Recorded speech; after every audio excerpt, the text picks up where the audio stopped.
Hello, खाना खैलू है? यार हमनी के कोनो गर्लफ्रेंड अभी तक ना बनल। एगो हौ बा दिन भर रात भर बतियावते रहेला। हमू यार बचपन से 55 के ना हमू यार बचपन से 25 के हो गईनी, अभी ले कोनो गर्लफ्रेंड ना बनली। चले के ना ओकरा से कुछ आइडिया लिहल जाओ। ठीक कहो तारिस भाई, चल चल।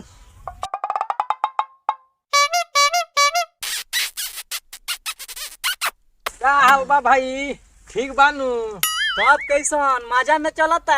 अब ठीक बा जानू। रखा तानी, बाद में फोन करेनी। I love you too. ठीक बा भाई, अपन सुनाओ लो, कैसन बड़ा लो तू लो?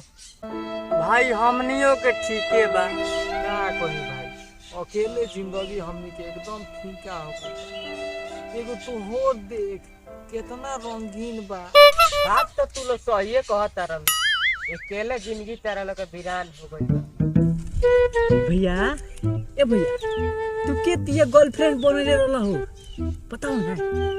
बताओ कहीं हमनियों के आइडिया तो ना बताओ। बहुत लंबा ई कहानी बा। तो तनी हमनियों के आइडिया दो ना। हाँ तनी सुख बता दो। कोयल हमनी के अकेले घूम सब बता दो। तो सुनो सन, बहुत ढेर दिन के बात हो। हम पढ़ के आवत रहनी, रास्ता में दुखी होके बैठा रहनी, तो एगो लड़की जात रहे, हमरा से पूछलस कि रउआ काहे दुखी बानी।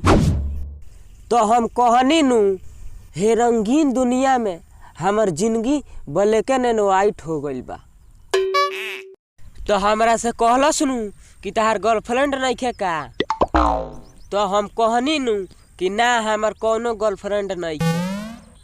तो उ कहलस नु कि हम तहार गर्लफ्रेंड बन जाई। तो हम कहनी कि बहुत बढ़िया हो जाई, तबे से गर्लफ्रेंड बन गई।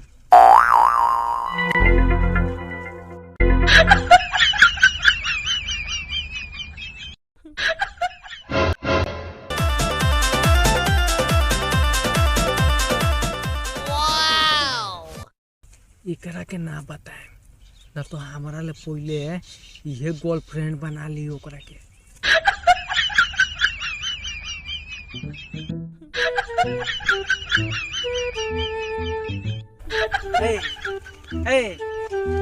सुन ना, तू हमार गर्लफ्रेंड बनब? ना बनबू तो समझ। अब बताओ ना बनबू? ना बने।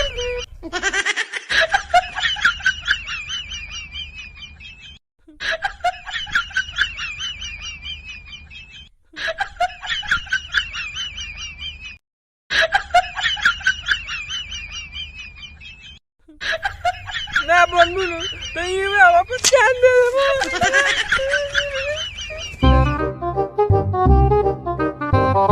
उठो उठो, जान मत दो। तो तू हमार गर्लफ्रेंड बनबू नु? पहले उठो तो। तू हमार गर्लफ्रेंड बन गइलू नु?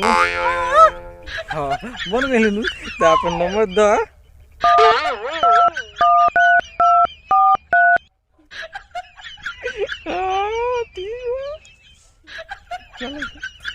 ओके जानू, बाय टाटा। बाय टाटा।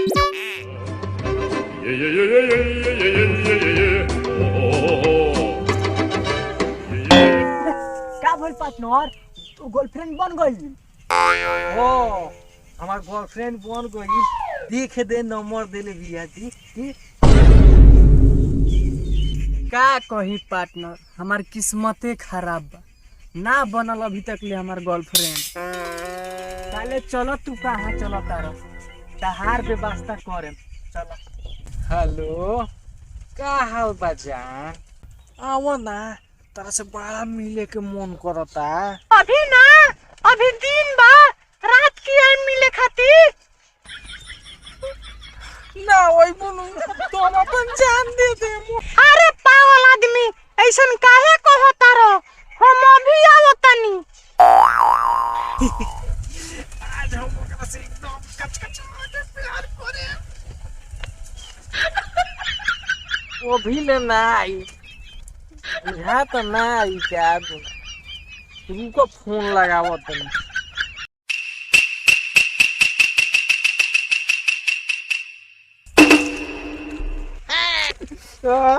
आज हम तेरे के कचकचा के प्यार करे।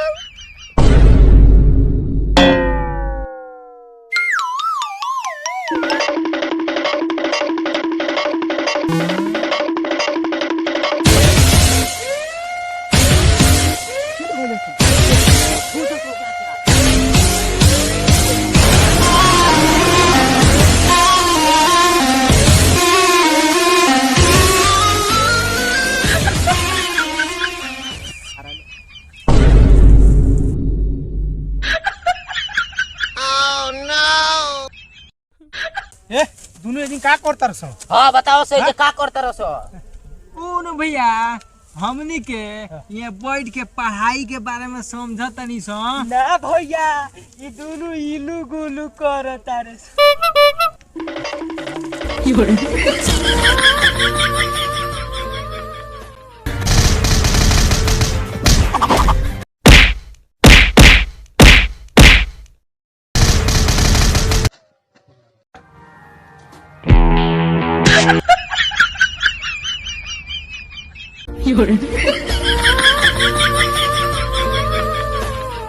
कहले रही साले तहार व्यवस्था करेम लो।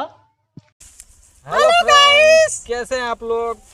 तो हम लोग का एक मतलब भोजपुरी कॉमेडी आ रहा है, बहुत बढ़िया है और उस वीडियो को आप लोग देखिए, बहुत ही अच्छा कीजिए और चैनल को सब्सक्राइब कीजिए।